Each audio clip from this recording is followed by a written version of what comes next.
sort of doubt that anybody that believes in God has occasionally in events that are either terrible or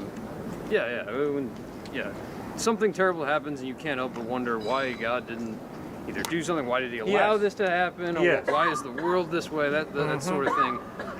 That is one big, that's one thing that casts doubt in my mind on this God being the God that you should obey or listen to, because there are other plenty competing gods that might not be as popular anymore, but there are other options with other characteristics and personalities. Right. And if this God at least occasionally either doesn't do or does things that are just questionable. The absolute best example is the encouragement of the Israelites to do violence to groups of people, the Amalekites, right, especially, but others. Sorry, I am layering on potential reasons to doubt this God. Right. And is that enough reason to say perhaps I ought not obey him? I should not submit to his authority because he has done questionable things.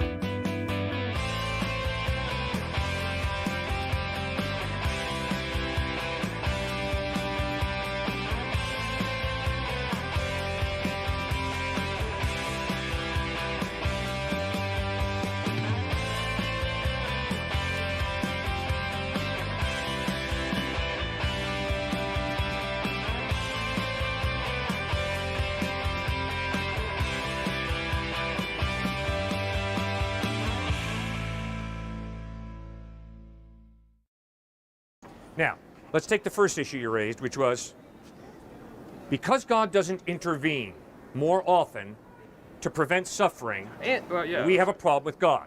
Your second issue was because God calls the Jews to wipe out certain people groups like the Amalekites, I got a real problem with God. Right? Well, and just the nature of the world. Not any one singular event. Okay, sorry.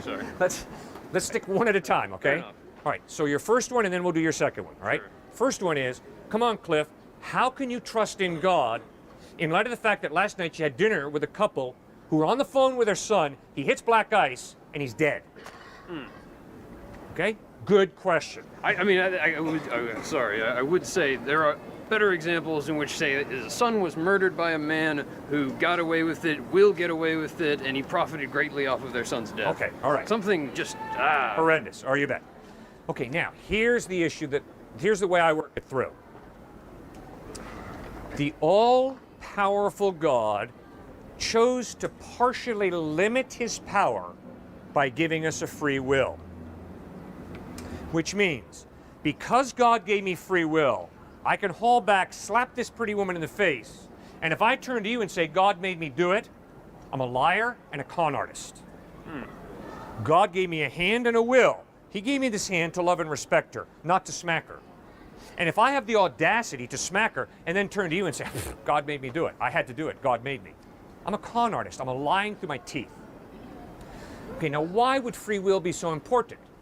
Because of love. You see, sir, I can't love her as a human being if I'm not free. Love demands freedom. So, sorry,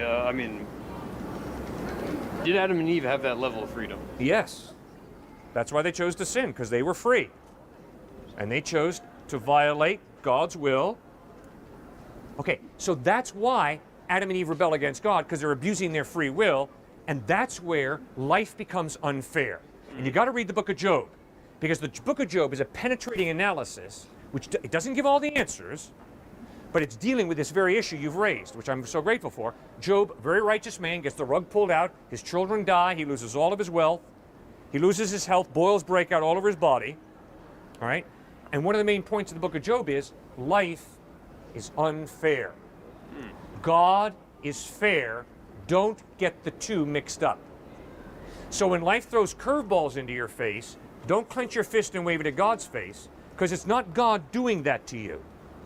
It wasn't God who caused that guy to slip on black ice and die an early death. No, but God created the world in which that was going to happen. He knew full well. I should